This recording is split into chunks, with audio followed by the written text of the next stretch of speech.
when we have a home and people come into our home, whether it be a friend, house guests, family, housekeeper, plumber,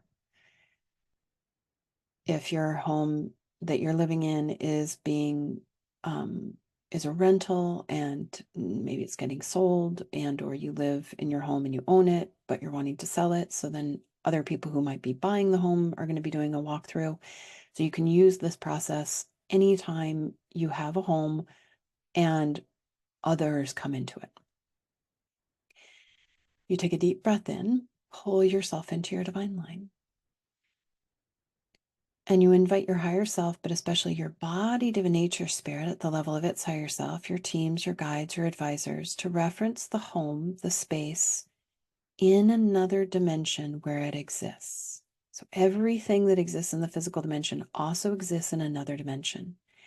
And what you're doing is you're just bringing your energy and awareness up to the energy of the space. And you might be on the perimeter of it, kind of looking at it from a distance. It's almost like a Google Maps moment where you're looking at it, maybe like one of those little cameras, a drone. And you're just looking at the home, the space, the land from a distance. And then invite your higher self, your body, Devas, higher self especially, to connect with the Devas of the home and the land. And even if it's a condo or an apartment, there are Devas of the land and there are Devas of the home.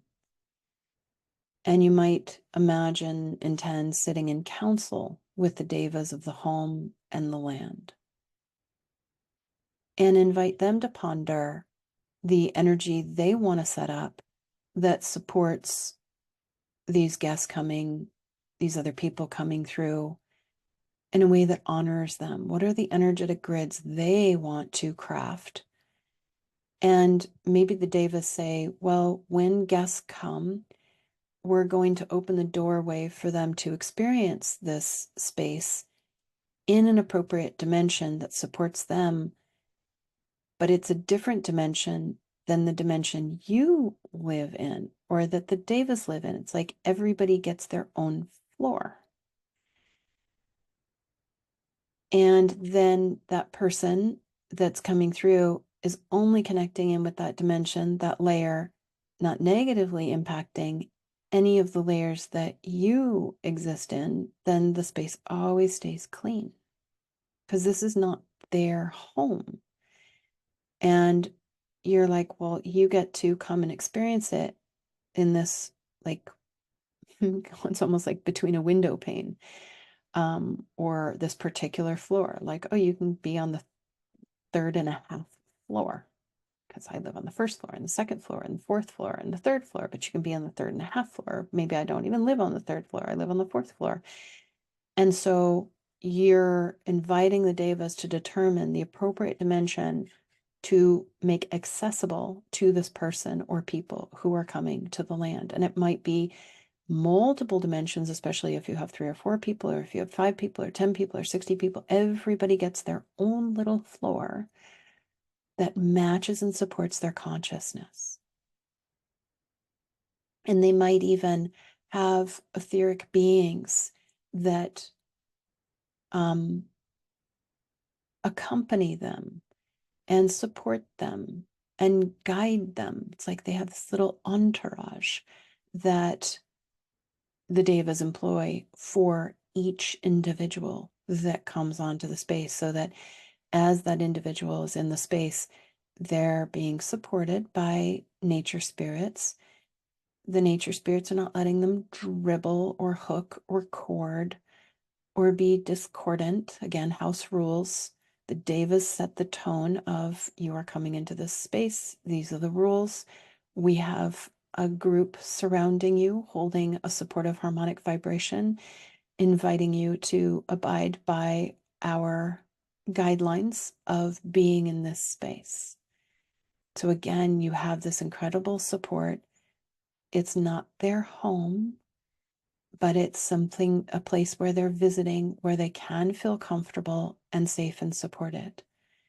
So that's one layer, one process to do. But again, you're employing the devas, the nature spirits, to set up appropriate dimensions for every single individual that will be coming onto the property, into the home, into the space, in a way that honors those devas and you.